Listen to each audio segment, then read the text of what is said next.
Okay, so thank you for joining us. Our first webinar of the fall. So good. Uh, ask for your patience and your prayers as we make sure that our technology continues to work and that we remember how to work Zoom. But thanks all for coming. We're really excited to launch what we're calling Module 3.2, and the title of which is Healthy Planet, Healthy People. It's the first of the third year of our learning focus that started in 2021. I don't remember. Anyway, I think we're in our fourth year of a 3 year, as we keep saying, but around creation, care, climate action, and just kind of at the end of season of creation. And just a reminder that you can use these materials anytime. They're not sort of date limited, so please keep using them. So today, I'll be working with my colleagues, Janice Bean, who's our Communications and Marketing Coordinator, and Suzanne Rumsey, who is our Public Engagement Program Coordinator. They are going to give a little bit of an introduction to the learning module, where to find it and how to use it. And then Suzanne is going to really walk through the resource or the module with you, kind of workshopping it so that you can see how you might use it yourself and in a parish. So we will have some opportunities for questions and answers. You can type them into the chat if you'd like. We do ask you to remain on mute until you are kind of invited to speak during the Q&A section, in which case you can unmute yourself, but otherwise we'll remain on mute. When we do have our Q&A time and some group kind of interactions, you will have the opportunity to unmute and share your thoughts and questions. So I am just going to get us started with a land acknowledgement. Give me 2 seconds and I'll just pull that up. So I'm in the eastern part of the Diocese of Toronto. And so this is the land acknowledgement from my corner of the diocese. So the land that we gather on is the traditional territories of the Wendat, the Anishinaabe. Sorry, my computer's acting very strange. Sorry. The land on which we gather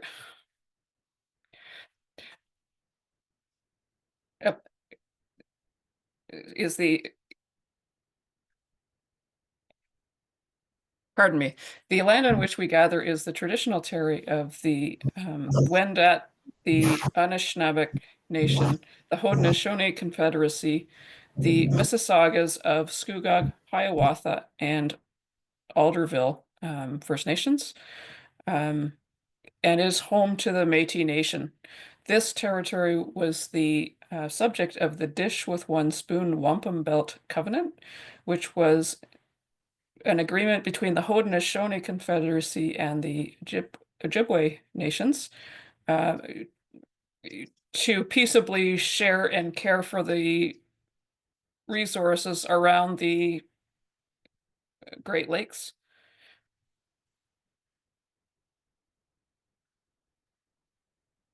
The treaties that were signed for this particular parcel of land were the Williams Treaties in 1923. We recognize the enduring presence of Indigenous peoples on this land, and we are grateful for the opportunity to work and live on this territory and to work in this community, and we commit to reconciliation with Indigenous peoples. So I'm now going to turn it over to Janice to get us started.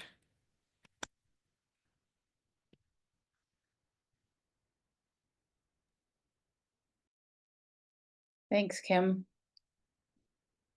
Okay, so welcome everybody. I have a couple of things to do before I start talking about the resource. And I, like Kim, I'm hoping that my computer will cooperate with me as well. So just give me 1 second here. I want to first just talk a little bit about the Communion Forest and how this resource came to be. It's in part comes from a trip that I took last year to the UK to visit the offices of the Anglican Alliance. So let me just see, I just have a very short little slideshow here of my trip.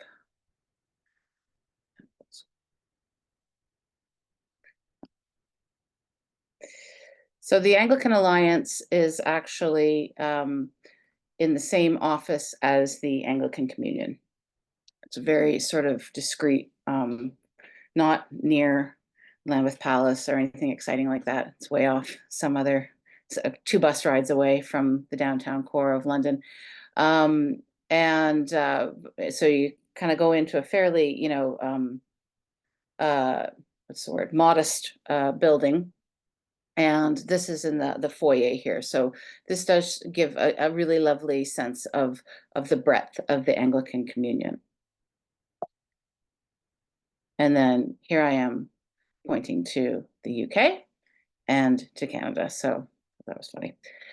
And then they have, it's a sort of a lovely skylight. And I was really drawn to just drawn to the light up above, and just to show that there's scriptural psalms written in there. The sun shall not strike you by day, nor the moon by night. I lift up my eyes to the hills. From where will my help come? My help comes from the Lord who made heaven and earth. The Lord is your keeper, and the Lord is your shadow at your right hand. And then what I was doing there was to meet with Mandy Marshall, who is the Director for Gender Justice for the Anglican Alliance, and Dr. Elizabeth Perry, the Programs Director for the Anglican Alliance. And we talked a lot about the success and the implementation of the Communion Forest, which we're going to learn a little bit more in this resource, and how PWRDF could help, really help, put our shoulder into it in Canada and really help promote it and amplify it even more throughout the Anglican Church of Canada. So that's kind of what we're doing here today, but I just wanted to show a little bit of the background to that. So now what I'm going to do is show you where the resource is on our website and how to, see, hold on a second. So have to get it queued here.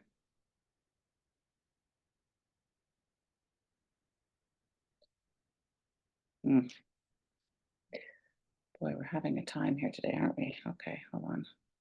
There we go.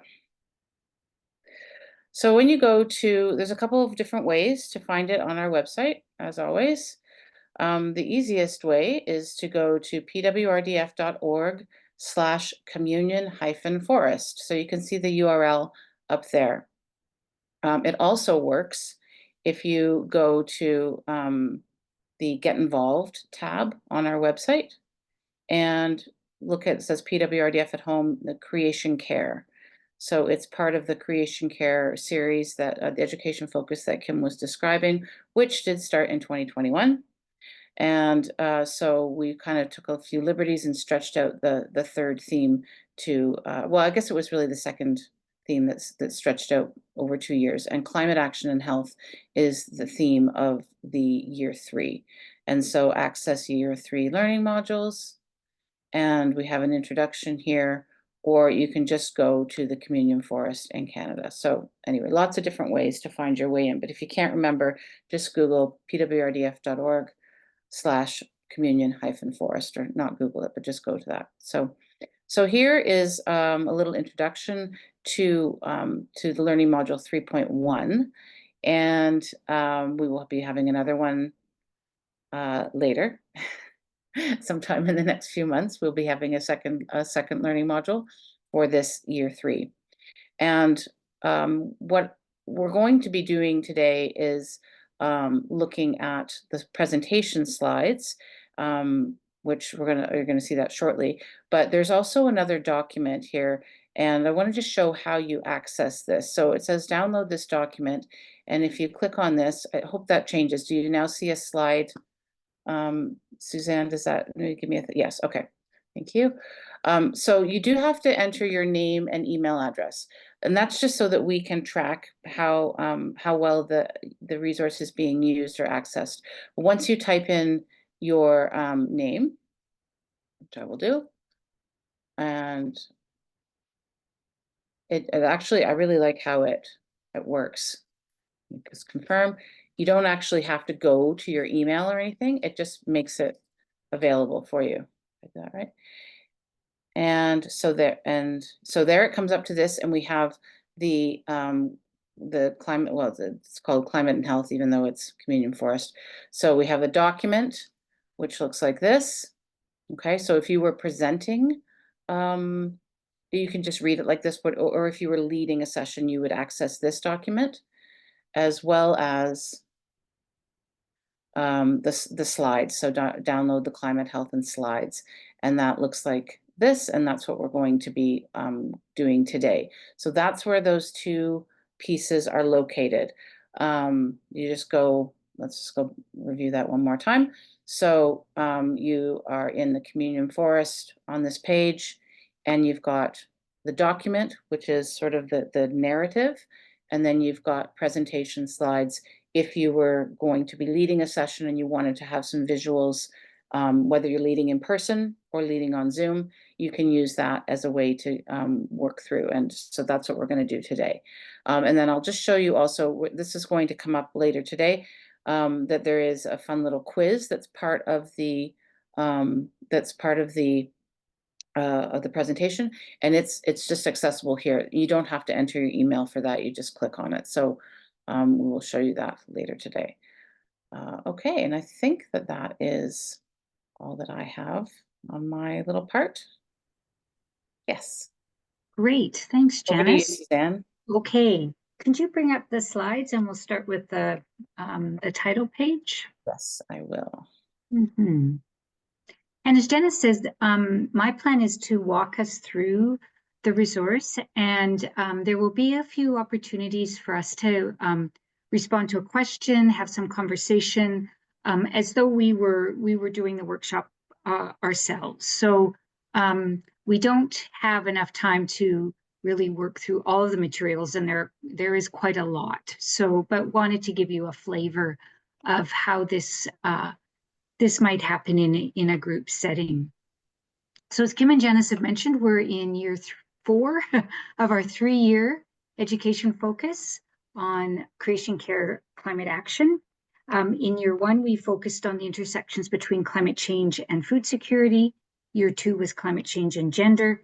And this year we're looking at climate change and health, how planetary and ecosystem health, or the lack of it, directly affects human health. What are the links between those two? And this resource, as in previous learning modules that are available on our website, explores these issues by learning from our partners, by reflecting biblically, by considering opportunities for action and forgiving. And when we started this 3-year education focus, way back when, our initial planning happened just prior to the pandemic. And so once we actually got underway with developing these resources, we really had to look at how could these be used online, as well as in person, and in a group setting or individually. So, and they can also be used as a whole, although there's a lot there. So you might want to consider having it, doing it over a series of coffee times, or on a couple of Saturdays. It's really up to you. And you don't, I would say, if you'd rather just focus on the theological reflection part, that's great. But there's a lot of opportunity for learning as well as for action. So it really is up to you how you use the resource, and we'll just give you a flavor of what's there. So let's go to the next slide. And we begin with an opening prayer that was written by the Reverend Vivian Seegers.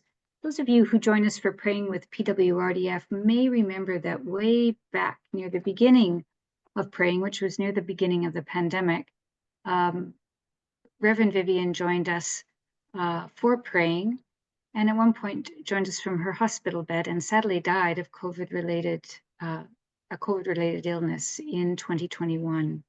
She was staff with the Urban Aboriginal Ministry in the Diocese of New Westminster. And this is her prayer in the 4 directions.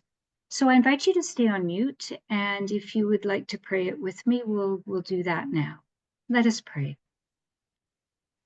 Jesus Christ is the light of the world, a light no darkness can extinguish. We thank you, Creator, for the medicine you send from the 4 sacred directions, the medicine you send in your Son, Jesus Christ, the medicine you send in the sacred drum, the drum that brings us one heartbeat into unity with all of creation. We thank you for the reminder that we are one with Mother Earth and with all of creation. We thank you for the medicine you send in the 4 sacred directions of the wind that brings us changes of season, changes in our lives. It allows us to mature, adapt, become more compassionate and loving to each other. We thank you, Creator, for the medicine you send in the water in our bodies, and the water of our Mother Earth. We thank you for the strengthening that you give us from these 4 sacred medicines. We ask you to remind us always to be humble, to walk gently on the back of Mother Earth, to remember that we are pitiful like an infant without its mother. We are pitiful without you, and we need you in every way, in every day. We pray today for the strengthening, the health, and the well-being of the 2-leggeds, the 4-leggeds, those that creep, those that swim, those that fly, the male and female of all creation, water people, rock people, star people. We ask especially for our awareness and our actions for the cedar trees in our area here on the West Coast, remembering that they need a rainforest that is healthy. All my relations. Amen. So after the opening prayer, there's an opportunity for some learning, and we'll go to the next slide. As Janice mentioned, there's a big focus in this learning module on the Anglican Communion Forest. And the facilitator's resource that Janice showed us has more detail, but this slide gives a little bit of an indication of what it's about. And as you can see, it is an initiative of the Anglican Communion to join together in protecting and restoring forests and other habitats through the world. It reflects the Anglican 5th Mark of Mission to strive to safeguard the integrity of creation and sustain and renew the life of the earth. And it was launched at Lambeth Palace during the Lambeth Conference in 2022. The Communion Forest Initiative was developed by a working group of bishops from across the Communion, the Anglican Communion Environmental Network, and the Anglican Alliance, of which PWRDF is a founding and active member.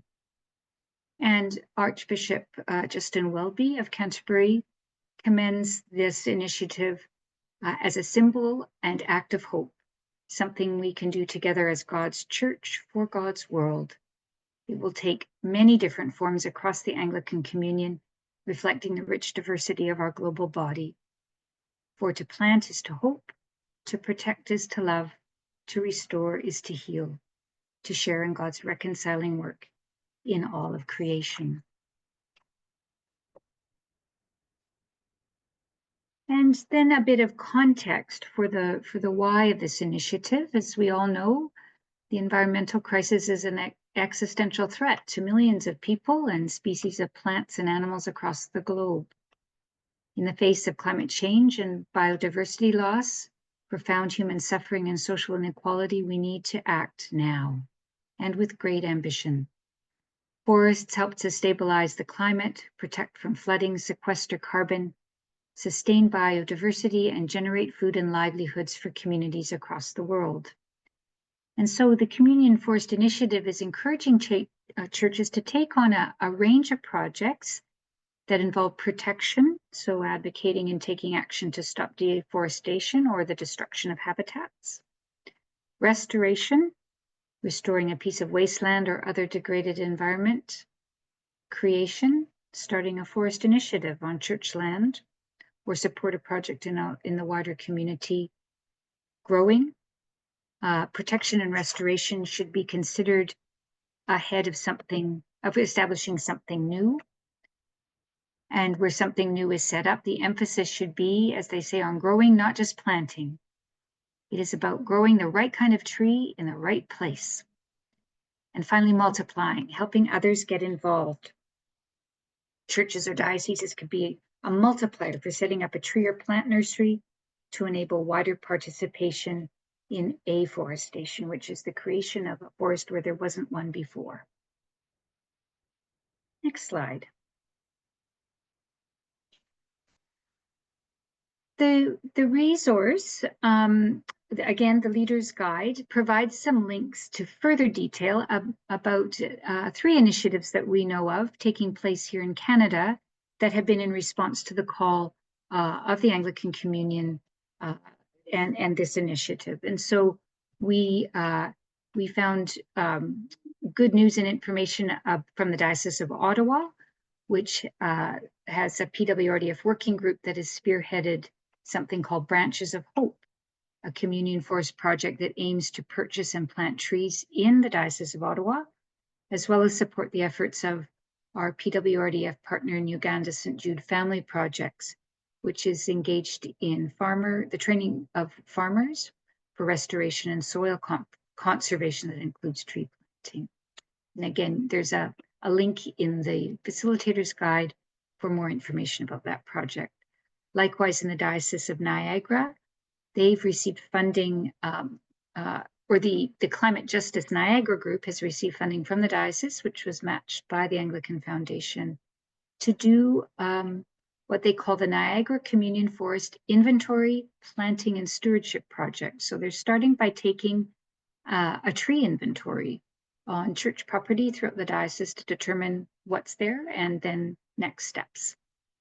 And in the Diocese of Ontario, they've taken up that call around growing the right tree in the right place. And their website offers a lot of good instructional resources for tree planting on site choice, species selection, planting methods, and the care of planted seedlings. So there's lots going on. And there's probably more that we don't know about. We'll come to that in a moment.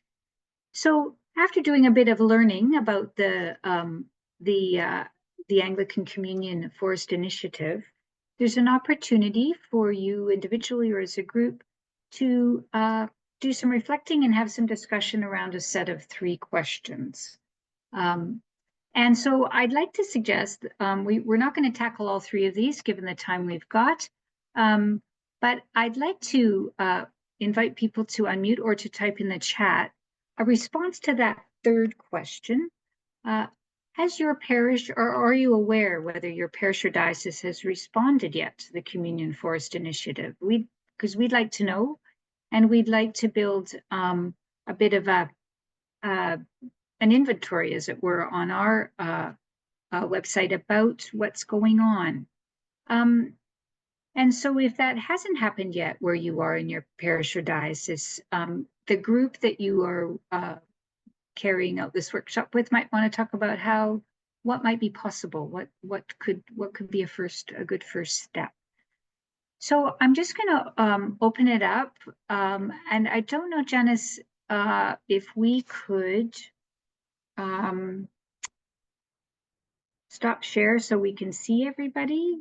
Is that possible? That's great. Yeah. So has anyone been involved in the Communion Forest Initiative or know of one, or have some thoughts about that? I see Kathy's got her hand up. Do you want to unmute, Kathy? Certainly. I'm in the Anglican Diocese of Kootenay, and last year our Anglican Camp Oasis, was destroyed by forest fire. And late in the fall, our primate, Linda Nichols, came out and she initiated the communion forest planting. Ah, And she planted a new pine tree behind our stone. We had a stone altar, and that was not destroyed by fire, fortunately. And we planted a pine tree behind there. And I can send you photos of that. I have some photos of it. And she also blessed the canoes that were destroyed. We got a new canoe so that she could bless that for the campers. At our diocesan synod this May, we took the whole synod out to the camp so they could see what work had been done. And we also planted a new tree in the name of the communion forest. And I can send you pictures of both. So it's initiative that's starting to catch on in our diocese, but we need to do the tree inventory. great, great, thank you. We'd love to, yeah, get some photos and a little bit of information about it. That would be super. I see in the chat that Jay has written, we have an environment group in our parish, St. Peter's, but have not been part of a diocesan level work effort yet. Jay, can you tell us where St. Peter's is? What diocese? Is Jay there? You need to unmute.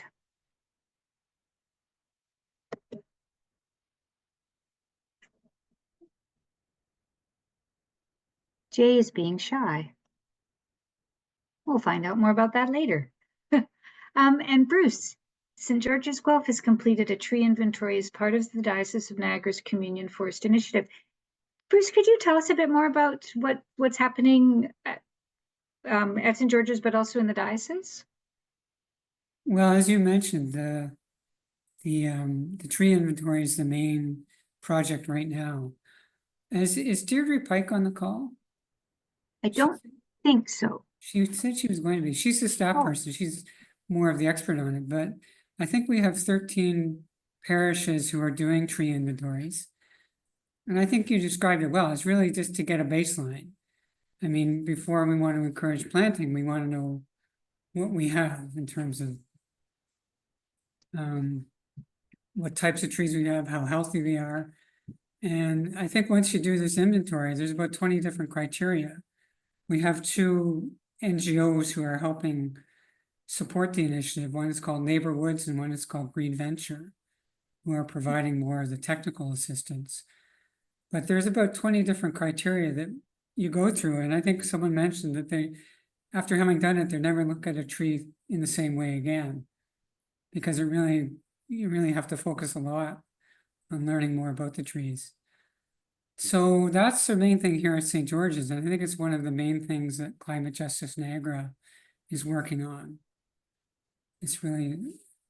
Do you know if there's a next step anticipated with once you've got that information, what the diocese is I guess thinking I of should have next? explained it better, that the tree planting is the second part of it.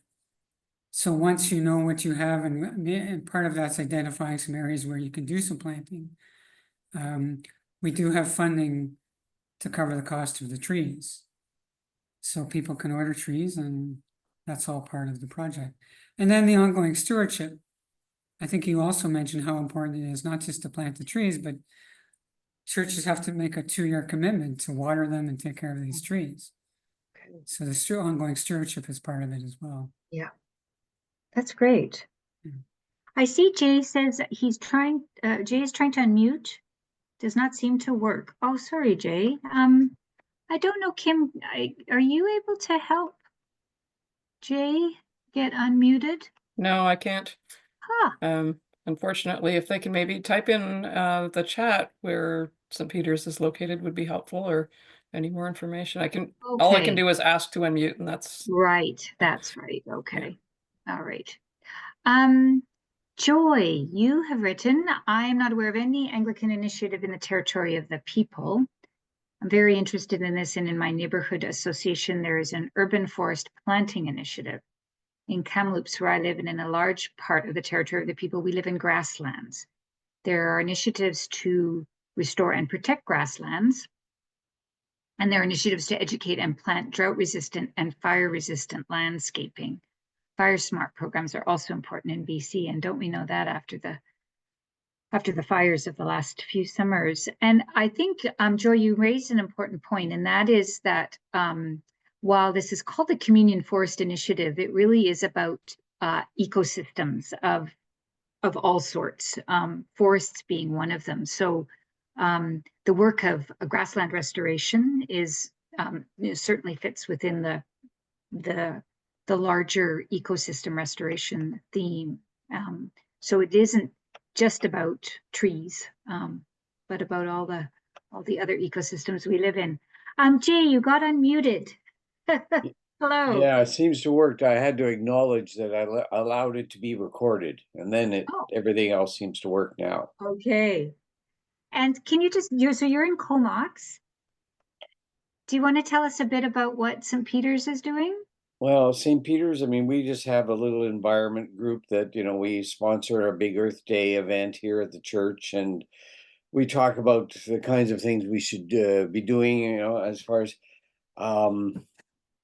such as recycling and all that sort of thing, which most churches are doing to some extent at least.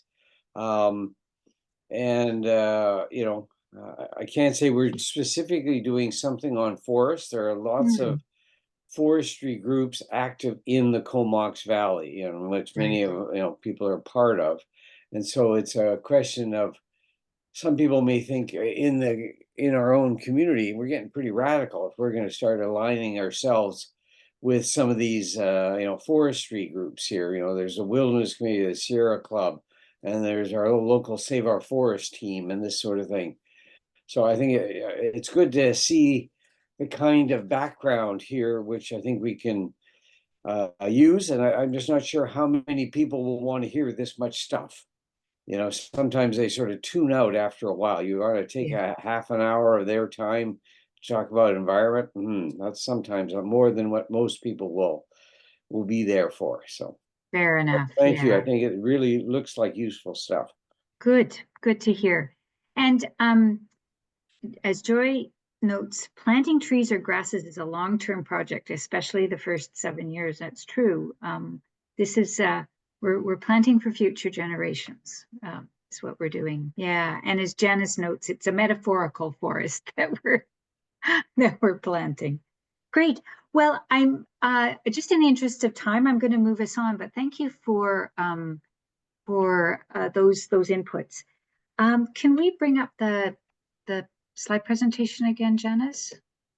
I have to figure out where I am now.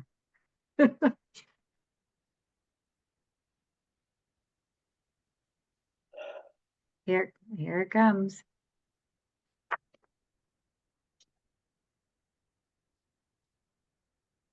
So after we learn about the Communion Forest, there's an opportunity to learn a bit about the work of some of our partners who are engaged in ecosystem restoration, tree planting, and other initiatives. And we wanted, in this particular module, we focused particularly on Suro Trust in Zimbabwe, and a partner of ours since 2019. But Suro was founded more than 20 years ago by farmers coming together to form cooperatives and learn new and sustainable agricultural techniques. Suro has long been a champion for water conservation and soil health in the face of climate change in the Chimanimani region in Zimbabwe. And as I mentioned, we partnered with them in 2019 on a number of, or we have since then, on a number of food security and ecosystem restoration and sustainability projects, including both before and after Cyclone Idai tore through that region in March of 2019. In 2021, PWRDF supported Suro's successful bid to have Chimanimani designated as a UNESCO biosphere. And last year, Suro was selected as one of 13 local partners to participate in a 3-year project supported by PWRDF and funded by the Canadian Food Grains Bank, of which we're a member, and the Canadian government. And it's called Nature Plus.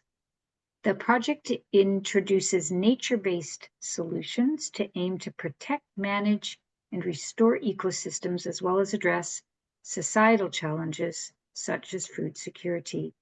And we're going to just play two short videos just to give you a bit of a sense of what this is all about. The first one that I'll show you is produced by the Seed and Knowledge Initiative. It's a partnership of diverse Southern African organizations, including Suro Trust, and that is committed to securing food sovereignty in the region. And Janice, I'll just grab the screen and see if I can get the video to run. Allow multiple presenters to share. Replace current share. Oh, it's different now. Okay.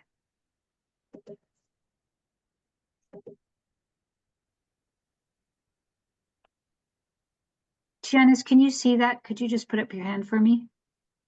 Good. Okay. Maya shurobarodzura iyowe robarodz Maya shurobarodzura iyowe robarodzura Maya. Our elders remember a time when the streams and rivers flowed all year round and the springs bubbled with clear water. They tell us stories of how children could swim in the streams and catch fish. There were many kinds of wild fruits and animals that could be found in the forest. A diversity of food was grown in abundance, harvested, and shared in communities who had systems in place to sustain balance in their living environment. They had the knowledge to nurture healthy landscape.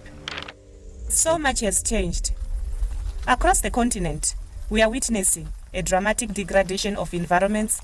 Forests are disappearing, and topsoil are washing away. Rivers, lakes, and springs across Africa are drying up. Water sustains life. Yet, our landscape is losing its water right in front of our eyes. Our relationship with the land has changed and has become destructive.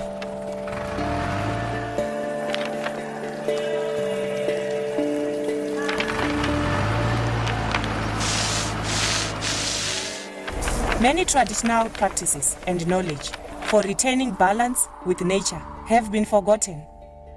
Our land is parched and soil depleted and hardened.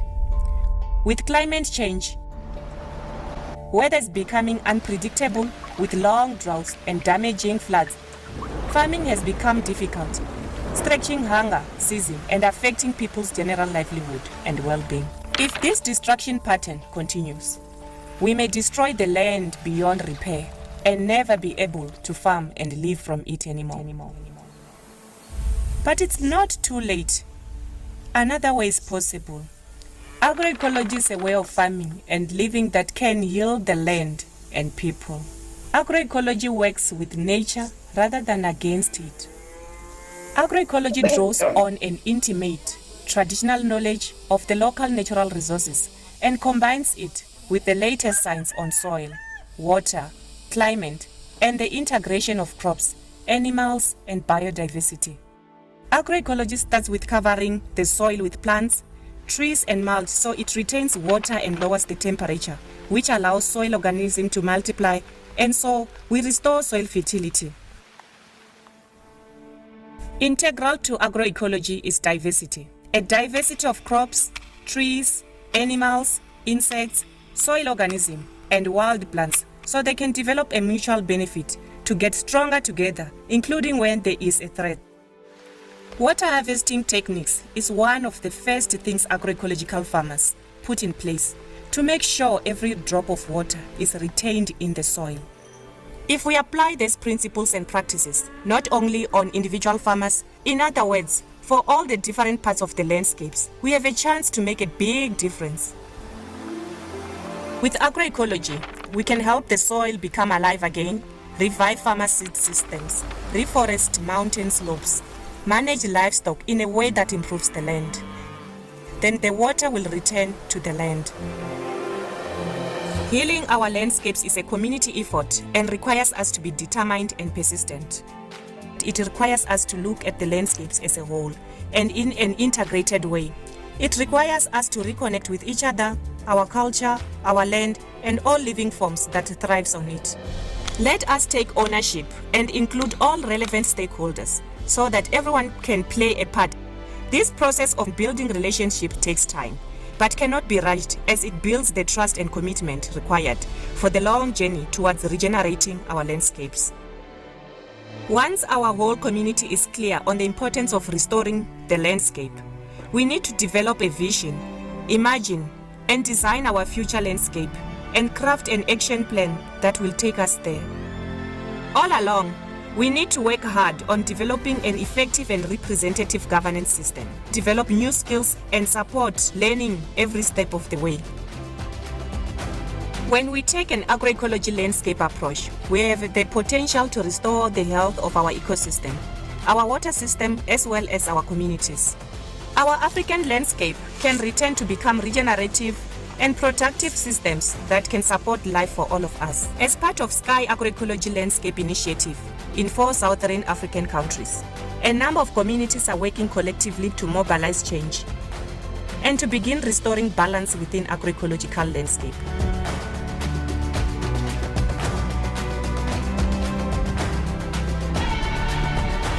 With the support of local organizations, they are relearning how their landscape functions and how to heal it collaboratively.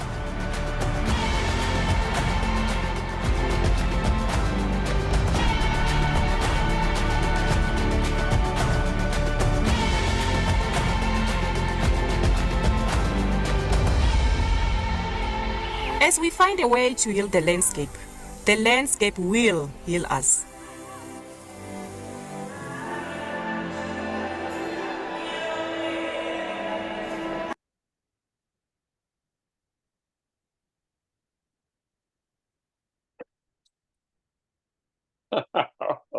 So that's a message from our partners in Southern Africa. And now a very brief message from Andy Harrington. Andy is the Executive Director of the Canadian Food Grains Bank, and he's going to explain in about a minute and a half how this CFGB's Nature Plus program will help revitalize food systems and build more resilient communities in Ethiopia, Kenya, Mozambique, and Zimbabwe. See if I can bring that one up. Give me a minute here.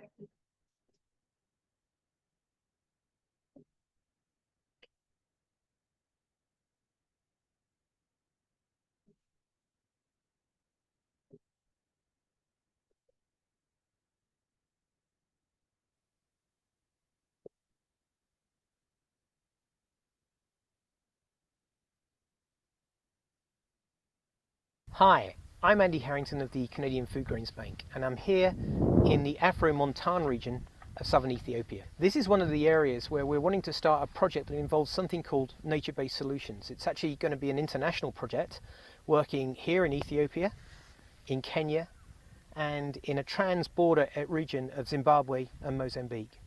So what's nature-based solutions? Well, as you can see, we're in a place where the land has been badly eroded. It may look quite beautiful, it may look a bit like the Grand Canyon, but this is not good for the people of this area because this erosion is continuing.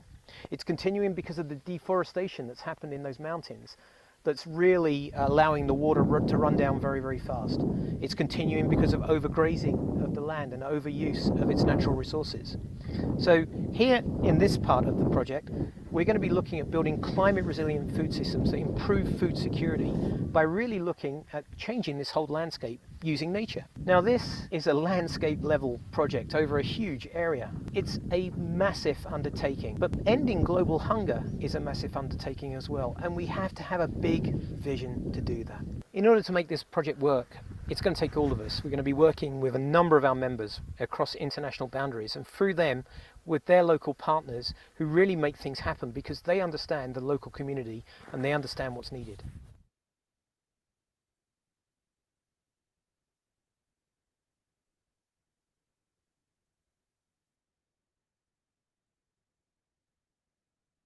So, having watched those 2 videos, we invite another conversation about the work of our partners. And there are 3 questions to help guide that, that conversation. And I'll just see if Janice can bring up the slides again. It's saying my screen sharing is paused. Oh, I wonder if Okay, hold on, maybe this we will need work. to do anything. Stop share. I've stopped share. Okay, let's just try this one more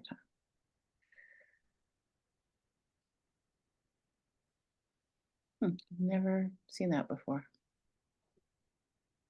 Well, maybe as you work on that, Janice, I can tell you what the questions are for discussion, and we'll go with the question with one of them. So there are 3 questions that you'll see hopefully eventually on the screen. In the first video, the following statement is made: as we find a way to heal the landscape, there we go. The landscape will heal us. So that interconnection between ecosystem health and human health. What did you learn from your reading about the work of Suro Trust and watching the videos that affirms and or provides examples to illustrate that statement? And I should mention that there are a number of supporting articles on our website about the work of Suro Trust, so more information to feed the conversation. The second question, from your own experience, where have you seen connections between a healthy ecosystem and healthy people? Discuss your examples. And I think that's where we're going to just invite any brief comments about that, where you've had an experience of that interconnection between healthy ecosystems and healthy people. And Janice, dare I ask if we can stop share so we can see everybody? I'm making Janice work hard today. Yeah. In the hopes that it will come back again later. No problem. I'm sure I can figure this out. Okay, thanks. Yeah, so any thoughts or comments about that second question? Healthy ecosystems and healthy people. And you can type into the chat as well. Or conversely, unhealthy ecosystems and unhealthy people. I can see people thinking.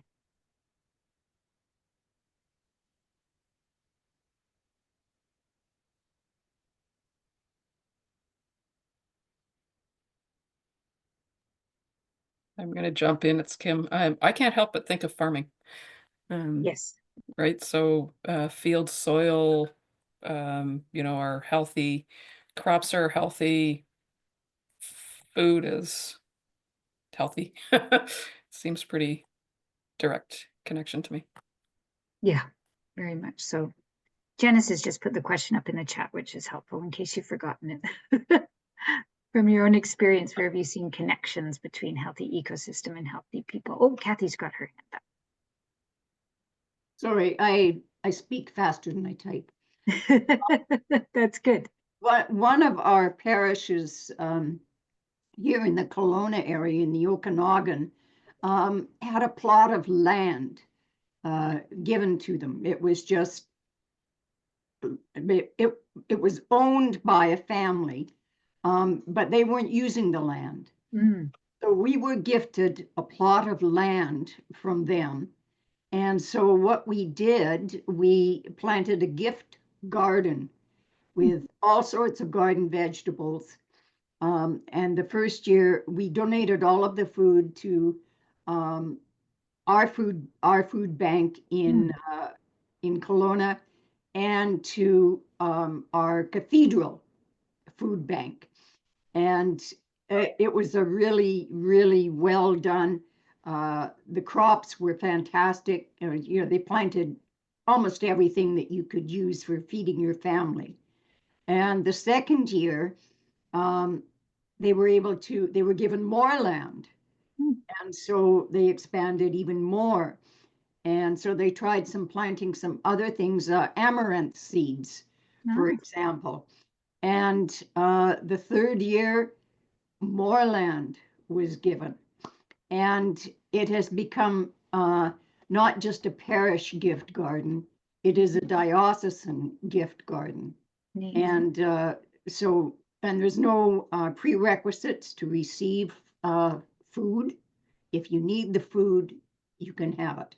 That's wonderful. Um, Kathy, this might be a hard question to answer, but what do you think it's done for the health of the parish in sort of, writ large? So mental, spiritual, physical health of the parish. it has been a spiritual enrichment of the parish. And the parish is very, I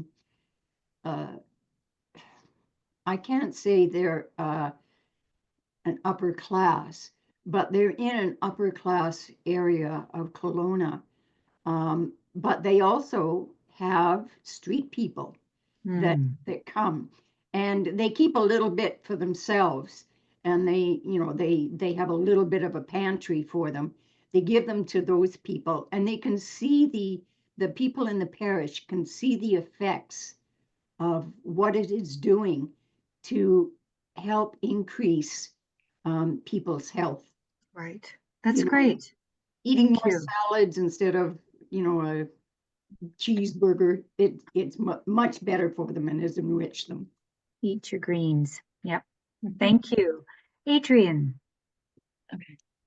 Hi, I'm from the GTA, Toronto, and we're just in the west end we're in Mississauga. And what I just heard reminded me that we actually have a community garden, and we have a garden that we've put together that we plant for a small food bank that we run. And it's allowed us a variety of things. Quality food, and people from the community coming in regularly and working together and beginning to get to know each other, which has been wonderful. It also feeds directly into the fresh produce that we can distribute to the folks who come to the food bank. And we also have an ability, we're working with a local hospital who has a few volunteers that are looking for reintegration into the community. And so we've been able to offer those opportunities as well. I think there's a lot more we can do, but it takes time. Yeah. And you have to build your volunteer base. But the other thing, and I live here and I commute a long way to get here every day on all the major highways, which if you've ever driven in the GTA is not something you'd wish on anybody. And the stress and it's like everybody wants to get in front of you on the highway. And it is stressful and noisy. And of course there's air pollution. And I was thinking, we have a little bit of property and we have a garden, and people like to come to our garden to just sit and be quiet. And a couple of weeks ago, I was thinking about, why don't we plant a forest? And so I'm so delighted to hear of this idea that what you're doing, because to plant a forest in which as soon as you walk in, the temperature drops, it's cooler, it's quieter, it smells good. You're picking up some of those wonderful pheromones or whatever you call them that the trees themselves exude, like forest bathing, that sort of thing. And we just need so much of that. I feel like in this neighborhood, stress is through the roof. I mean, every weekend in Toronto, I don't know if you listen to the Toronto news, but you go, 3 shootings, 11 shootings, 2 people killed. It's building, and you can feel it amongst the people. And so places like what you were talking about, as much as they work towards stopping erosion and healthy diets, they bring peace and calm to people too. And boy, if we could move what we have here to something more, I think that would be fabulous. That's great. Yeah. Thank you. Jay. Okay, so many ideas that you've come across that really, how do I respond to any of them or all of them? I mean, we're surrounded by forests and agricultural fields here in the Comox Valley on Vancouver Island. People think they've come to heaven when they move to the island and this sort of thing. But, we're also, our forest we have these huge forests, but they've all been, almost all have been cut. 90% of them have been cut. And they're now farmers. They're called a tree farm license. So it's a farm. It's not a forest anymore.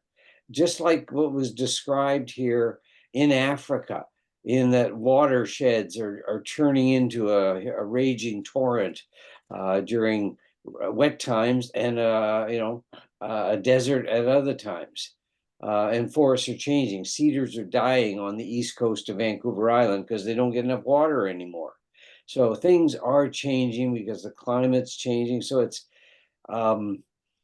it's good to see that, this is a global issue. So we don't have to just say, well, it's just a little drier here in Vancouver. Don't worry about it. It's having bigger effects. And I think that's really useful information to present to, to our congregation and that kind of thing. The one thing I find is I think they have only a small churchyard, which they use for all kinds of things, events. We have Earth Day out there and community groups coming in and that kind of stuff. And people said, we should have a community garden here because we already have a community food bank that uses all kinds of groceries that are being surplused on Vancouver Island. And so they put a lot of effort into that. And getting more volunteers to now do a garden. Some people have said, well, we've tried that. And, you got to watch if you don't burn out people with all these great ideas. So, I like hearing about these things, but I realize the difficulty of getting people involved in another project. Because there's only generally so many people in the church who are actually heavily involved with whatever the church does. That's an important point. I think you need to look to people, or people will do what they love, right? So this may not be for everybody, but it may be for one or two. Yeah. I'm going to move us on because I'm seeing time going sorry, by. I don't mean to talk. That's okay. No, it's all right. I just see Deborah Edwards put in the chat, I'm thinking about my daughter and son-in-law, as well as many other young families who are, quote, getting back to the land, growing their own crops and raising chickens, selling eggs locally, etc., and just how engaged as a family they are in these projects and with their community. So doing what they love. That's great. All right, I'm going to keep us moving forward. Just to say that in the facilitator's guide are links to a number of other partner stories on our website, various partners in various parts of the world who are also engaged in these sorts of projects, ecological or ecosystem restoration, tree planting, etc. So commend those to you. The next part, and I think we need to go to the next slide, that's right, is a Bible study. And so we chose two passages, one from Genesis and one from Revelation, along with a little bit of commentary and some questions, again, for group discussion and reflection. And we chose these two passages because, as you all know, the Bible begins and ends with stories that contain that beautiful image of the tree of life. It's found in the middle of the Garden of Eden in Genesis, and it is there again in John's powerful vision of Eden restored, with a tree of life bearing 12 fruits and whose leaves are for the healing of the nations. In between the tree of Genesis and the tree of Revelation are the stories of God's people keeping and then breaking covenant over and over again. And there is the story of Jesus, and who in his life, death, and resurrection keeps covenant with us and with all of creation. So I'm going to suggest, in the interest of time, that we go to the second of the two Bible studies. And I'm going to put Debbie Edwards on the spot. Debbie, would you mind reading this passage for us so that I can stop talking for a minute? Sure. Can you hear me? Yes. Okay. Then the angel showed me the river of the water of life, bright as crystal, flowing from the throne of God and of the Lamb through the middle of the street of the city. On either side of the river, is the tree of life, with its 12 kinds of fruit, producing its fruit each month. And the leaves of the tree are for the healing of the nations. Nothing accursed will be found there anymore, but the throne of God and of the Lamb will be in it, and God's servants will worship God. They will see God's face, and God's name will be on their foreheads. And there will be no more night. They need no light of lamp or sun, for the Lord God will be their light, and they will reign forever and ever.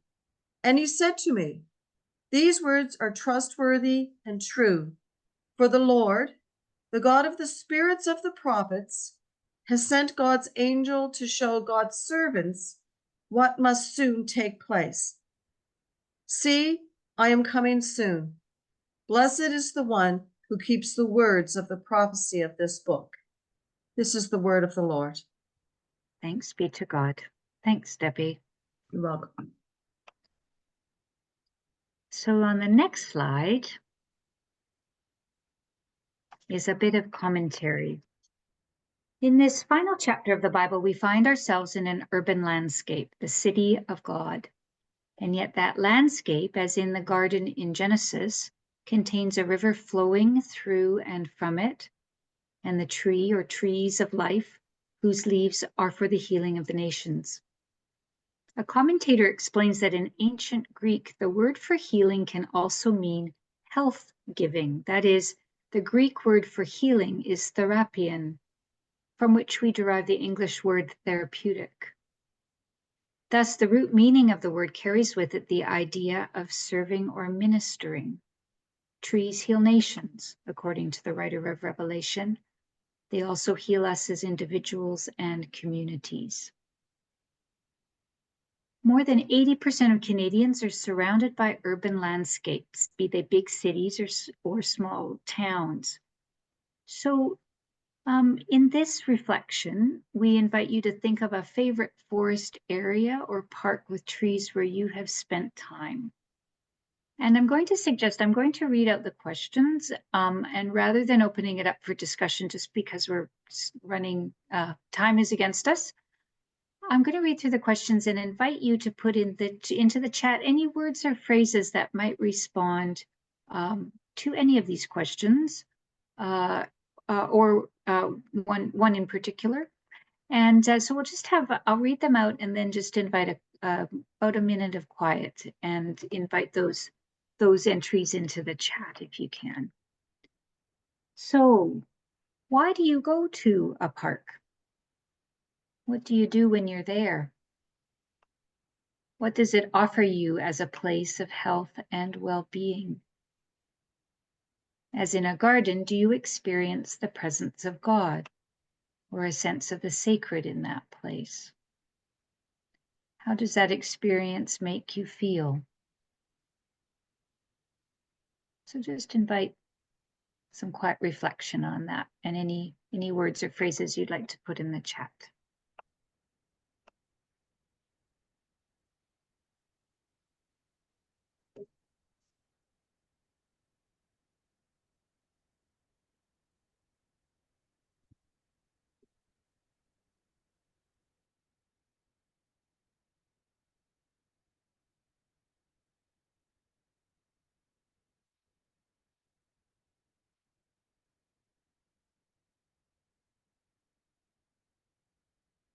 Jay mentions a place to slow down and see nature in its glory.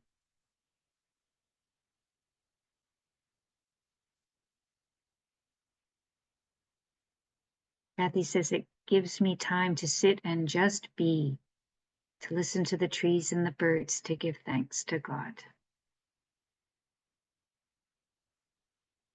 Debbie Edwards, a place to be still and know that God is.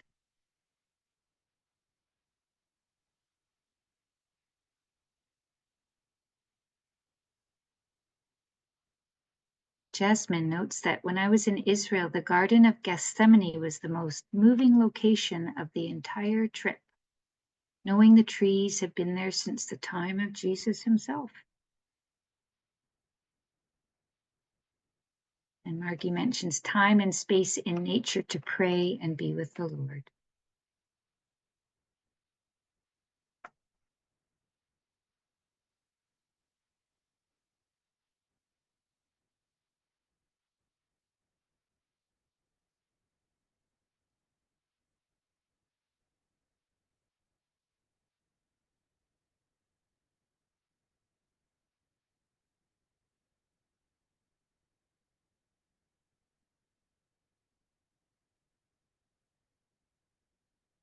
I think we'll leave it there for the moment, but if you have any other thoughts, do add them into the chat. And just to mention again, in the facilitator's guide, there's an invitation to the group that you're working with to perhaps each or as a group write a prayer in response to your theological reflections and discussion. And there's also a prayer provided that could be said at the end of that part of the time together. Then we're going to move on to ACT. So Janice, if you wouldn't mind. So after learning and praying and reflecting, it's time to act. And there are many ways that we can act for the health of God's good earth, including our own health. And this is by no means exhaustive at all, but we have a few suggestions, some of them based on the encouragement of the Communion Forest, and others that I won't say we came up with ourselves, but we went looking for. So Bruce talked about the initiative in Niagara to do a plant and tree inventory on your church property, perhaps on the block around your property, and then to consider planting a tree and watching it grow. And there are various ways you could come at that through a pooling of resources, bringing it to the parish through your vestry, to look for some resources to support that. Many cities and municipalities have tree planting programs, and again, the Facilitator's Guide offers a link to that initiative here in the city of Toronto, but I'm sure there are others in other places across the country. And those programs will plant trees on both city and private property, many of them. And you can also discuss how seedlings could be presented to members of your parish at important times in their faith journey: baptisms, confirmations, weddings, ordinations. So lots of ideas there around a tree planting initiative. And again, the Facilitator's Guide offers a link to a very interesting CBC radio documentary called 2 Billion Trees from March of 2024. And it addresses the challenges of the Canadian government's 2019 commitment to plant 2 billion trees by 2031. It explores about sourcing seeds, growing seedlings, finding the land for planting. Ambitious and complex, but a very good take on what's happening at the national level. The next slide, Janice. Somebody mentioned forest bathing while we were talking, and it's considered a therapy, and in Japan it is known as Shinrin-yoku, developed in Japan in the 1980s out of scientific research surrounding the health benefits of spending time in nature. Because of this, forest bathing has become an integral part of preventive healthcare and healing in Japanese medicine, and it's catching on in other parts of the world. The idea is that when humans spend time in a natural setting, especially under the canopy of a forest, we experience rejuvenating benefits to the mind, body, and spirit. And I found some good information about it on the Parks Ontario website. They have a page about forest bathing. So there's lots of information out there about that emerging therapy. The next idea for acting is to write a letter to your bishop. Now, some of your bishops are active and engaged, others not. The Communion Forest Initiative was a commitment made by the Anglican bishops attending Lambeth in 2022, and that includes your bishop. All the bishops made this commitment. So write a letter as an individual or a parish group telling your bishop about this session that you've done together, what you've learned, inviting them to meet with you, plant a tree with you, or become engaged in the initiative in some way that hasn't happened already. So yes, advocate with your bishop. And then just before we move to the give section, and I just want to mention that we also provide a link in the facilitator's guide to a resource that we produced in 2021, geared towards children, but it can be used intergenerationally. And it's called Big Lonely Doug. Some of you may have heard of Big Lonely Doug. This resource tells the story of an enormous Douglas fir tree on Vancouver Island, which is believed to be about 1,000 years old. And it stands all by itself in the middle of a huge clear cut on Vancouver Island. It was saved from the loggers' saw, but it's the only one in this massive clear cut. And so the tree has become a symbol of hope for those seeking to protect old growth forest ecosystems. So the resource offers activities for exploring and engaging in ecosystem care. And we've also provided a link to a video of some tree climbers who climb up Big Lonely Doug to measure it. It's a beautiful, beautiful tree. I also want to mention that there's even more activities and in a section we call Digging Deeper, which invites you to look at some of the work that the UN is engaged in around ecosystem restoration. Suggestion of inviting a speaker, a local arborist or conservationist to come and speak to you about trees they know and have cared for, trees that you could know and care for. And we also provide a very short, and we'd be glad to expand it, a tree planting playlist. So we've got Yo-Yo Ma playing Bach cello suites in the middle of a forest in the Great Smoky Mountains. We've got Joni Mitchell singing Big Yellow Taxi. They paved paradise and put up a parking lot, put all the trees in a tree museum. And Bruce Coburn, who asks that age-old question, if a tree falls in the forest, does anybody hear? So if you need some music to inspire you, there's a few options. Finally, give. As you can see, this year's World of Gifts, which is we were mentioning before we started, has just come out in the October issue of the journal and will appear again in the November and December issues, offers opportunities to support tree planting, supporting our partners' efforts to restore their ecosystems. And that should be at your doorstep shortly. And also you can find those gifts. I think, am I right, Janice, that our website with this year's World of Gifts has just gone live. Have I got that correct? That is correct. Okay, so it's on the website as well. And you can also make a donation online, and there is an option in our Give Today section, which offers you the option to support the Creation Care Climate Action work of our partners.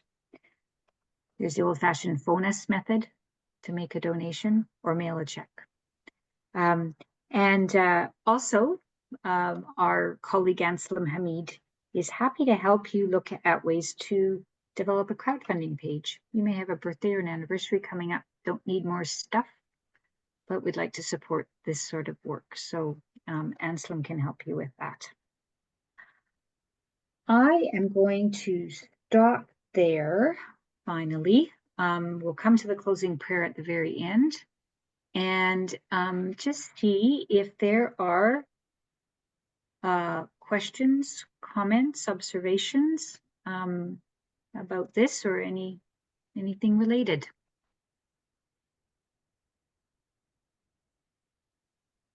Or we've just overwhelmed you all with too much stuff.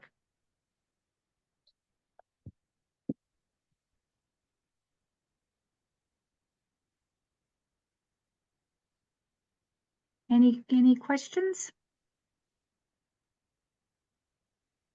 Maybe not. No question, but I think just it's a great resource. I Thanks, think it's Bruce. terrifically done. Thanks. Yeah, this is Jay. Can you send out links to this so we can get some without having to search through the PWF for the some of these talks? And actually, the earlier version, you said this is the third year of it, Yeah. so we can see some of the other earlier ones. I mean, I'm sure we can find it all, but hey, if you send some links, that would be great. I'm wondering, Kim, if we, when we send out the recording, could just send a link to that page with For the sure. various ones. Yeah. I was Yeah. just thinking the same thing. We can send it to, Oh. there she goes. She's got it there, right there, but It's just I can popped it also in. include that with the recording when we send it out. That would be great. Yeah, I just put it in the chat, Jay, but yeah, it's a good idea to have it in with the recording, but for those of you who might want to look in 20 minutes, it's pwrdf.org/creation-care. And you'll find all of and I'm glad that you're asking for that, because it's a very rich, I can say it because I didn't write it, Suzanne wrote it all, and it's a very rich reference of materials that you can really use at any time, and many of them might speak to you and to your parish in a more specific way. So I do really encourage you to sift through them. That's right. We, I think it might have been mentioned at the beginning, but I'll repeat it if, anyway, that we did make this this particular learning module available at the beginning of the season of creation. We've come to the last day of that season, but these are resources that can be used at any time of the year, because I think the season of creation is really all year, even though we mark it for a month. Yeah. I noticed, Jasmine, you're going to be doing the beehives in that's in the World of Gifts, am I correct? And could you mention that? So by all means, tell us about what your plan is. Okay, sorry. I just wanted to know, because we are doing, it's called Be Merry at Christmas, BEE. Yeah. And I was wondering if this initiative would relate to that, as bees are a very important and vital part of the ecosystem. Yeah, I would absolutely. say totally, yeah. Yeah. Yep. No Great. bees, no ecosystems. That's what I figured. So thank you. Yeah, that's great. Any other questions or comments? I'm going to suggest, since we do have a few minutes, I don't want to keep you past our 2:30, but we've got a few minutes. And Janice, have you got the tree quiz handy? I want to see if I can get any more right than I did the last time, because I was really bad at it the last time. I do. I was just waiting for my phone to stop ringing. Okay. Okay, so Yeah. I was mentioning to you at the beginning that there is a little Bible tree pop quiz. And so I think it's on the screen now. Is everybody seeing it? Yeah. And yeah, so this is just a little fun way. If you were, I mean, you can do it by yourself, but if you were leading a group, this might be a fun way to get people kind of talking together and just sort of, open up the subject a little bit, because of course, trees have been prominent for millennia, and they were important in the Bible as well. So they do figure prominently throughout different stories. So the little fill in the blanks. The answer key is at the bottom. I'm cleverly hiding it from your view, but there's just 10 questions, and then you fill in the blanks with these 10 types of trees here. So do you want me to do it like I did it with the staff, Suzanne? Why don't you? Yeah, see how many we can get wrong. Oh, yeah, and maybe just shout it out, I suppose. Yeah, so feel free, everyone, to unmute and shout out the answer if you know it. So the first one: when people are afraid of heights and of dangers in the streets, when the blank tree blossoms and the grasshopper drags itself along and desire no longer is stirred, then people go to their eternal home and mourners go about the streets. That's from Ecclesiastes. Anybody got a guess as to which one? No Googling, by the way.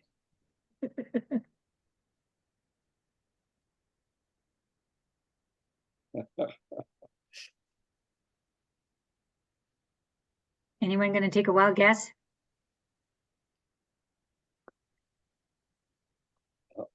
It's okay to get it wrong. How about almond? Ding, ding, ding, ding, ding, ding, ding. Oh, Margaret got it. Was it almond? I think it's almond, right? Is it? Okay, Blossoms. Yes. right. Okay. I will put the desert. I'll put the desert. Yeah. Okay. Oh, Put I it think in it. it's in a comma. I will put the desert, the cedar, and the blank, the myrtle and the olive. I will set junipers in the wasteland, the fir and the cypress together. Lots of trees mentioned there, but which one is the blank from Isaiah? Is it oak? Nope.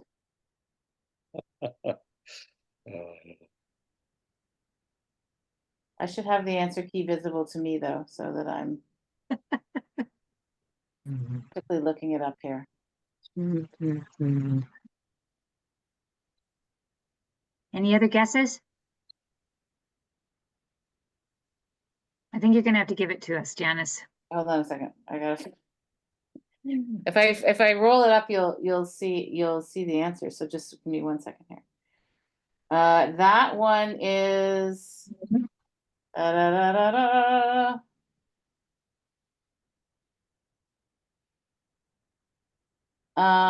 one is acacia. Okay, number 3.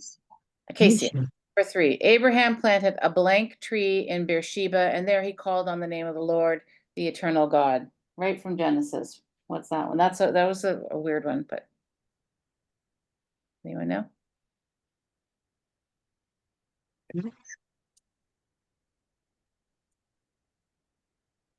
Is that a tamarisk tree? Yes. Oh, well done, Margie. Good Good. job. Okay. Point for Margie. Okay, this one, when we did it with the staff, I couldn't even get the whole clue read out. Everybody knew this one, so we'll see how. Zacchaeus and the sycamore tree. Yes, and before there was a man named Zacchaeus. Okay, so there's Zacchaeus. Yes, everybody know he climbed up into a sycamore tree. Yeah. Yes. Good. Number 5, is the seed yet in the barn? We can see the answers. Oh, Oh, thank you. Was that you, Jasmine? Thank you for your honesty. Okay. Is the seed yet in the barn? Indeed, the vine, the fig tree, the blank, and the olive tree have yielded nothing. But from this day on, I will bless you. From Haggai.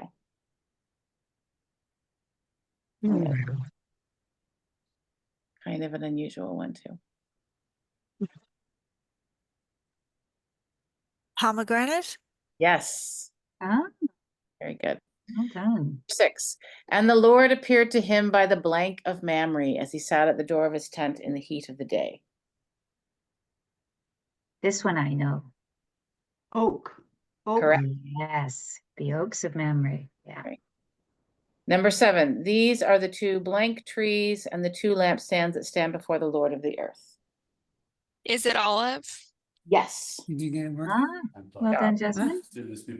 Number 8 from Micah. But they shall sit Fixing it? every man under his blank and under Like fig keys. tree, and no one shall make them afraid. The Lord of hosts has spoken. So they make a big tree, I but it know, but is the vac door still not working? Yeah, I fixed. It is fixed. Fine. fine. That's right. And I am tired. Huh? Okay, number Hmm. 9. Now learn this lesson from the blank tree. As soon as its twigs get tender and its leaves come out, you know that the summer is near. From Mark.